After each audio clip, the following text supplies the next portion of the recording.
In a perfect world, the weaning process is done gradually, not only to prevent you from engorgement, but also to, cut back on those tears. So in this video, I'm going to be sharing some tips on how to start the weaning process, whether your child is an infant or a toddler or beyond. Okay, so let's get into it.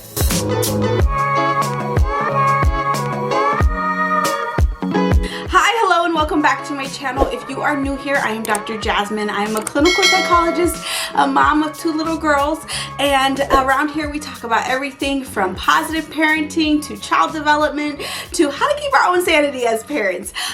Before we get into the video, really quickly, I want to share a free resource for you guys, which are my positive parenting checklist bundle. It's full of checklists on how to handle the most difficult moments, from tantrums, aggression, to not listening. So the link will be in the description below and in the comment section if you want to download that bundle. It's completely free.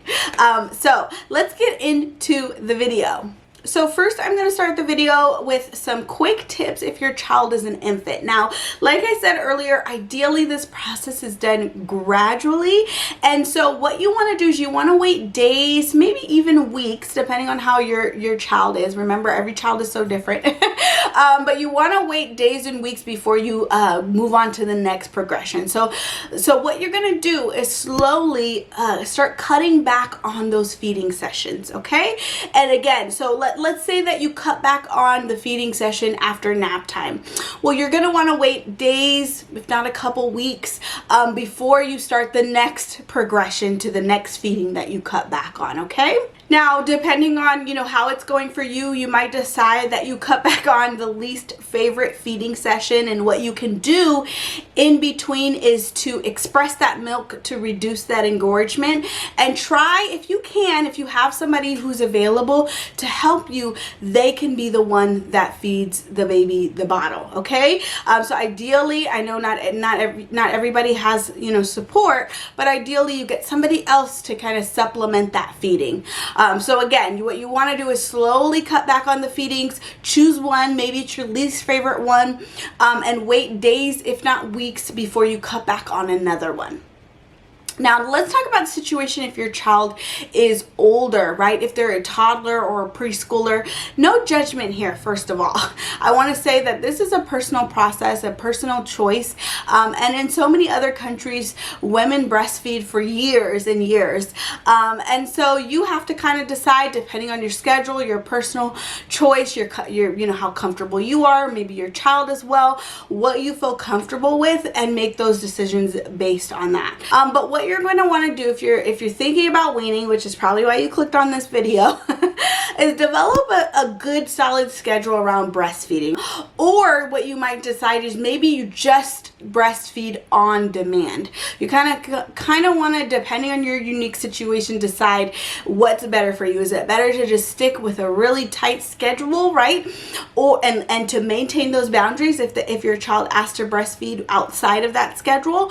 Or is it best to say, you know what, I'm just going to breastfeed on demand, just when they want it. I'm not going to offer it to them if they don't ask for it. And maybe you do a combination, right? You kind of keep that schedule, and if they don't ask during that schedule, then you're like, okay, let's move on, let's keep playing, and if they ask me later, I'll let them know when the next time is. So you might, depending on, again, your unique situation, decide what fits better for you, but you're gonna want to start to implement a little bit more structure to the breastfeeding process. Another thing is to avoid nursing associations like the rocking chair, because that'll make it more likely that they're gonna want to breastfeed just because they're used to it, right? They associate that object, that place, that thing with breastfeeding. So try to avoid those associations. And again, just like I said earlier, if you can, get somebody involved in the process to help you feed them and stay involved, so it's not just you, ideally, right?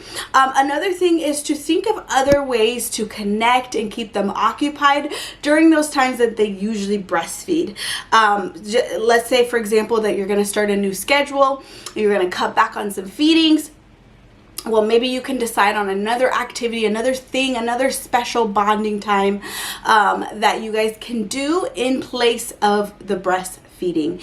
Also, what you're going to want to do is gradually cut back on the length of the sessions, right? So let's say you normally breastfeed for 10 minutes, I don't know, then just try to cut back gradually, and then to 8 minutes, 7 minutes, 5 minutes. How, you'll have to kind of go with your child's cues, but you want to start working towards breastfeeding less and less and less. Here's another thing that I think is really important, especially if your child is a toddler, preschooler, they're communicating with you. You want to start talking about how it's going to end soon, right? That there is going to be a change coming up. You want to kind of prepare them, especially, again, like I said, if they're older, you want to let them know, okay, we're not going to be breastfeeding forever. And maybe what you do is you decide on a date. I think that's really helpful for everybody, right? You've decided, all right, this is when we stop breastfeeding, so that you can mentally prepare yourself, because it's emotional for us moms as well. Even though we might be wanting to stop, it's like, oh, it's a change, right? And you're used to bonding with your baby in that way. So it can be helpful to kind of decide on a date. Maybe it's their birthday or something else.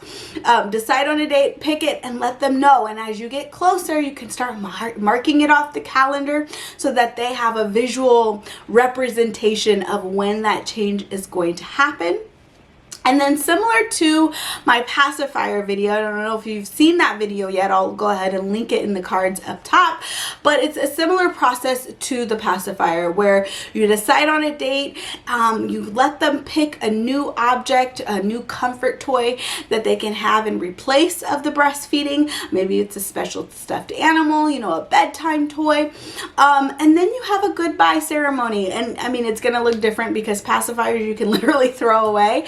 But you can just have a special party, if you will, that's like, okay, we're transitioning, we're saying goodbye.